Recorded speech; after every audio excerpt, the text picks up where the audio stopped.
Sobre o fundo branco, a partir da esquerda, temos logotipos em sequência. Primeiro, o da Prefeitura Municipal de Jaú, seguido pelo da Secretaria de Cultura de Jaú, da Lei Paulo Gustavo, do Ministério da Cultura e do Governo Federal do Brasil. Vista aérea de uma grande estátua de Frei Galvão.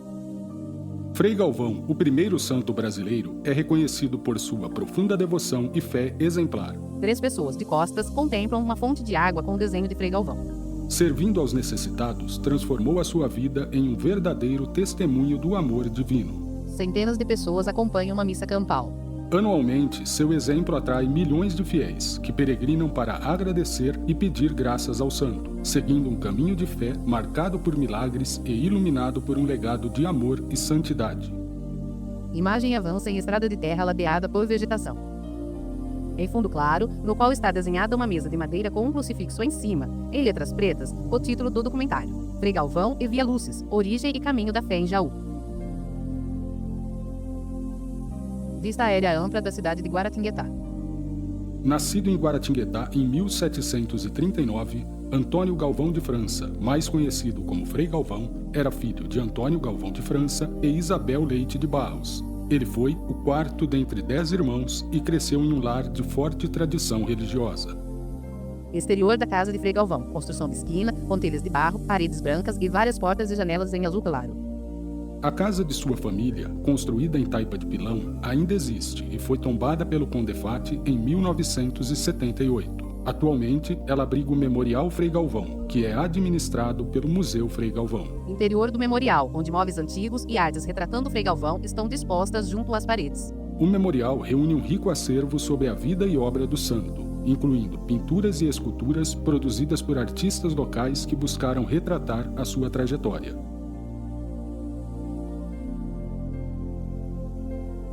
Mulher, com cerca de 90 anos, enquadrada da cintura para cima, tendo ao fundo imagens sacras e vasos de flores.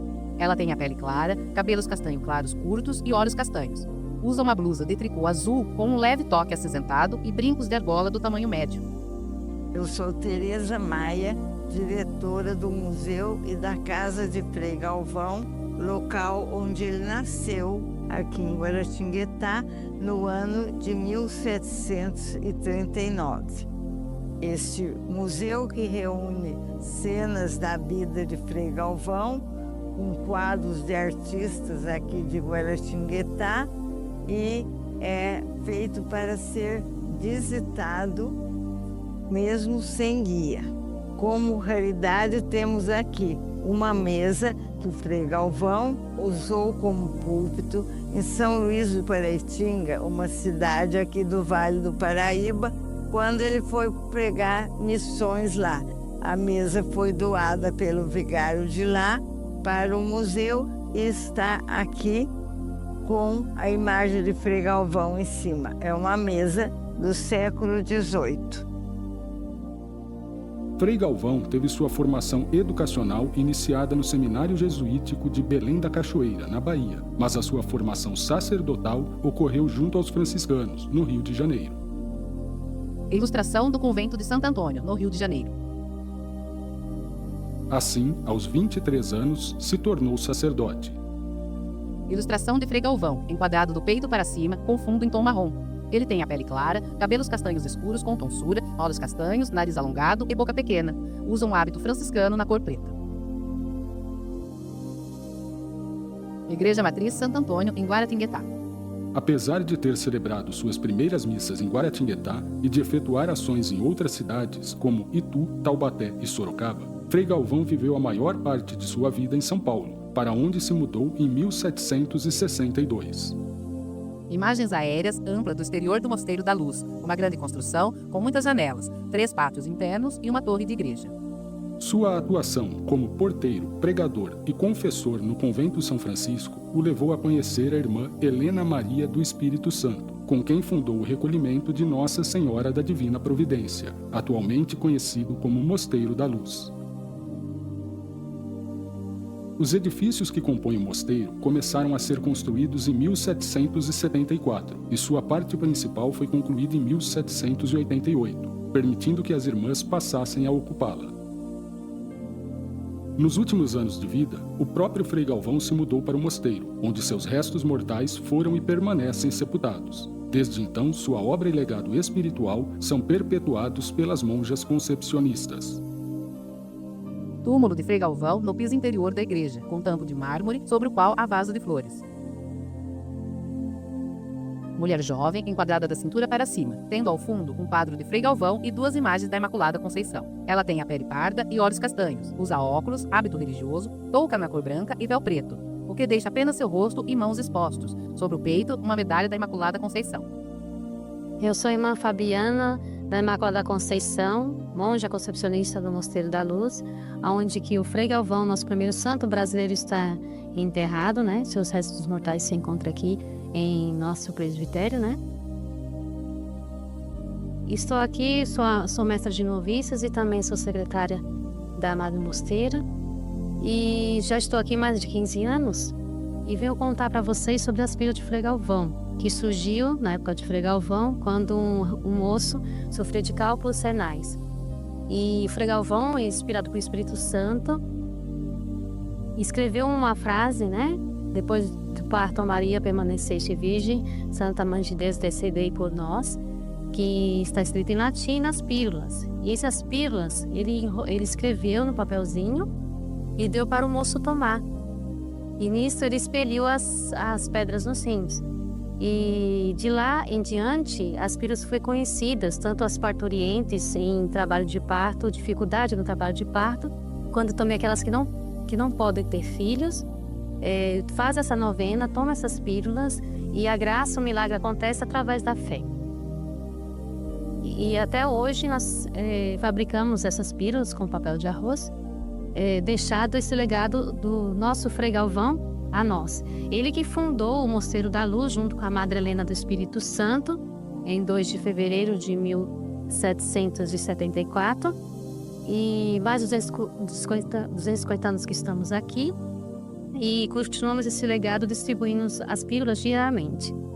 Diariamente vem umas 100 pessoas, 200 pessoas, depende do evento, do dia, né? Se tem alguma festa especial ou não. Finais de semana costuma vir mais. Uns dos domingos vem mais, outros vem menos, mas em torno de 500 pessoas, 1.000 pessoas. Né? Na festa de Frei Galvão já recebemos muito, mais de 5.000 já, durante o dia da festa de Frei Galvão, dia 25 de outubro. Então eu peço, né, que quem estiver aqui em São Paulo, quiser conhecer nosso primeiro santo brasileiro, o lugar onde que ele mesmo construiu com as suas próprias mãos, ele que é padroeiro da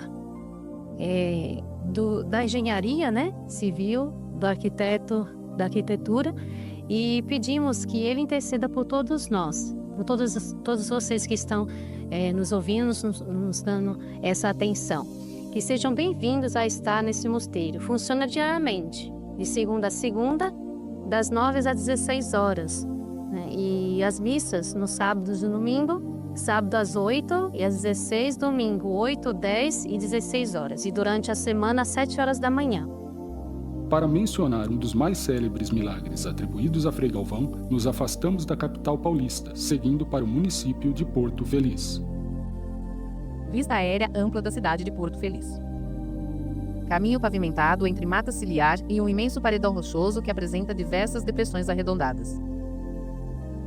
No final do século XVIII, esta cidade ainda era um pequeno povoado e se chamava Nossa Senhora da Mãe dos Homens de Araritaguaba, devido às araras que bicavam o paredão salitroso existente às margens do Tietê.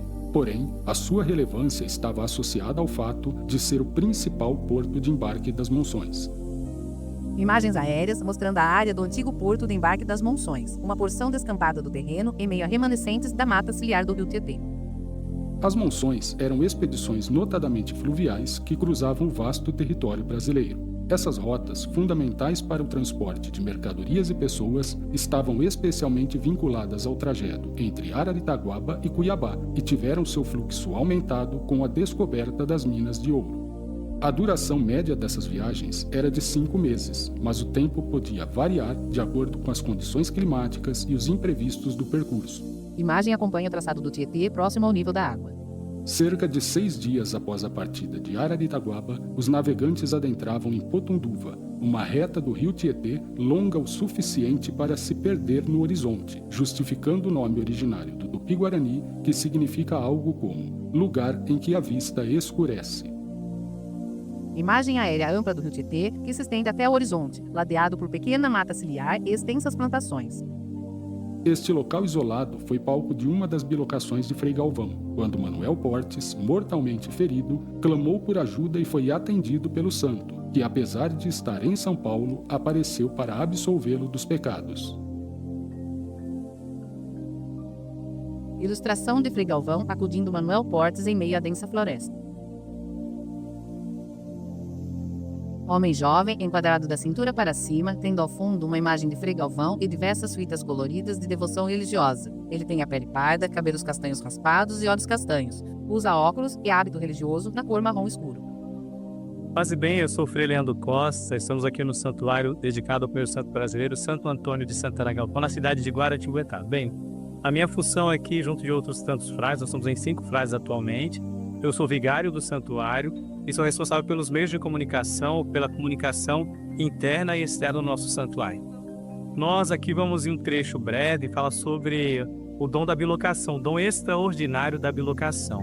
Uma graça que Deus revelou em Frei Galvão para que todos aqueles que contemplassem nele esse dom extraordinário glorificassem a Deus Todo-Poderoso. A bilocação está muito em função da solicitude deste santo, um homem que se fez presente na sua vida de consagrado, de religioso, sacerdote, na vida do povo, e à medida que o povo sentia-se seguro por ter esse santo ao seu lado, invocava ele em certos momentos. Aí se dá este que se deu em Jaú, esse dom extraordinário, quando ele aparece a um homem que estava prestes a morrer, e esse homem invocava Frei Galvão, mas Frei Galvão estava na cidade de São Paulo, celebrando uma Santa Missa. A história diz que enquanto ele celebrava, na parte da homilia, ele pediu ao povo que fizesse um momento breve de silêncio, que o moribundo morria naquele momento, e ele começa a rezar, e o povo assim acompanhando este santo, e naquele exato momento, dado o dom extraordinário, acontece a bilocação, ele aparece a esse Senhor que o invocava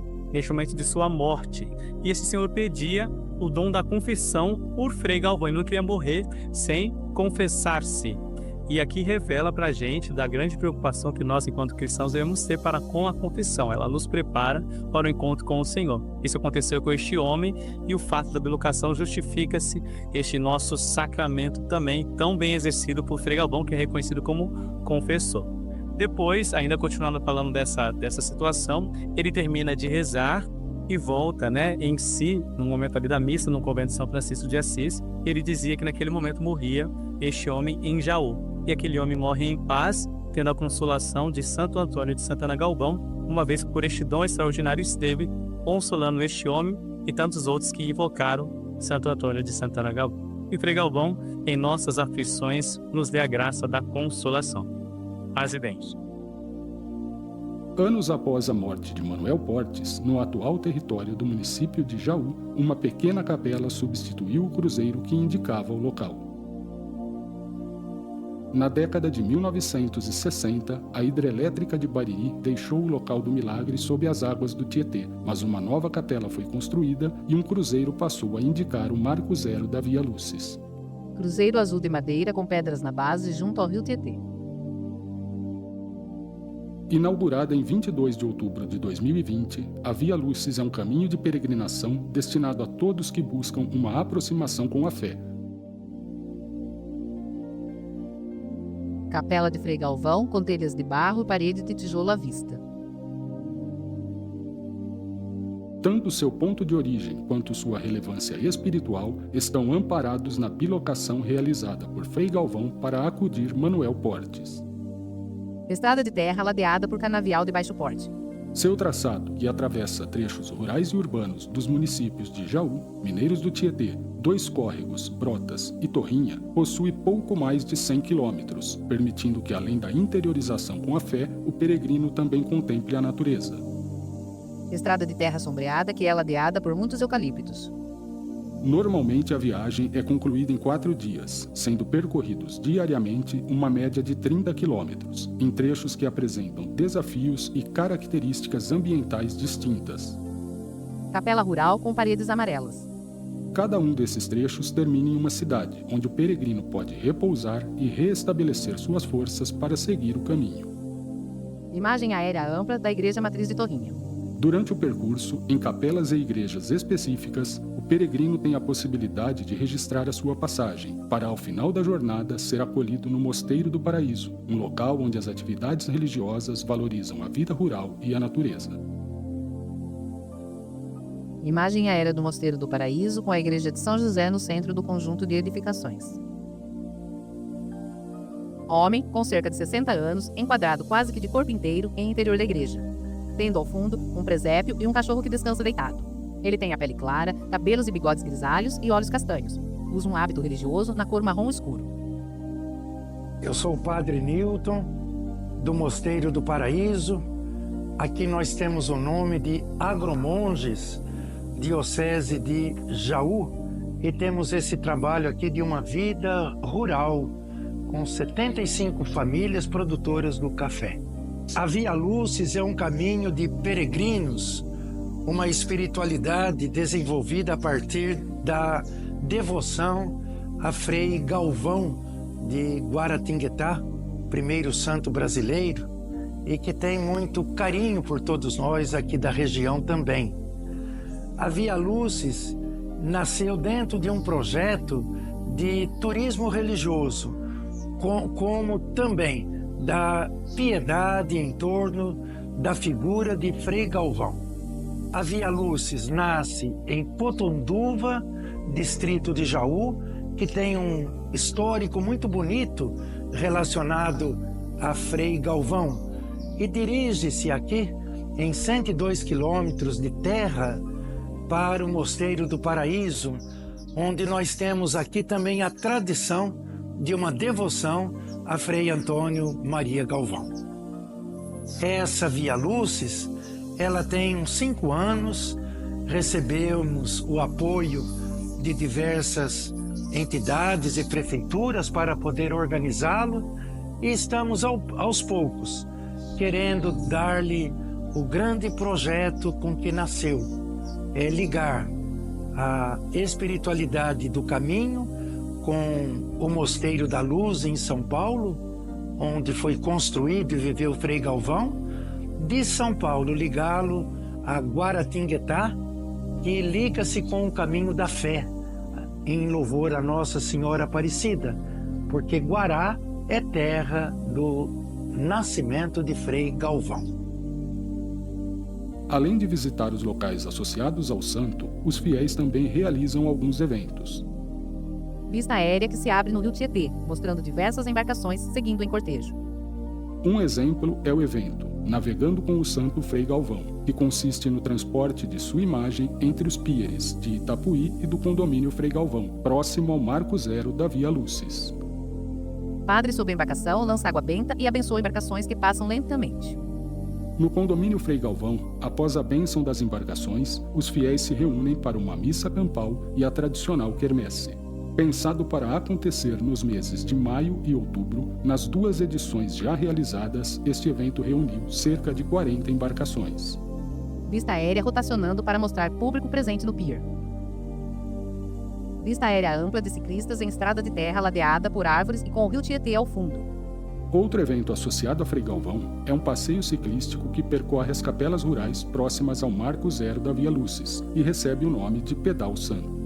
Vista aérea acompanha a concentração de ciclistas em estrada de terra ladeada por canaviais.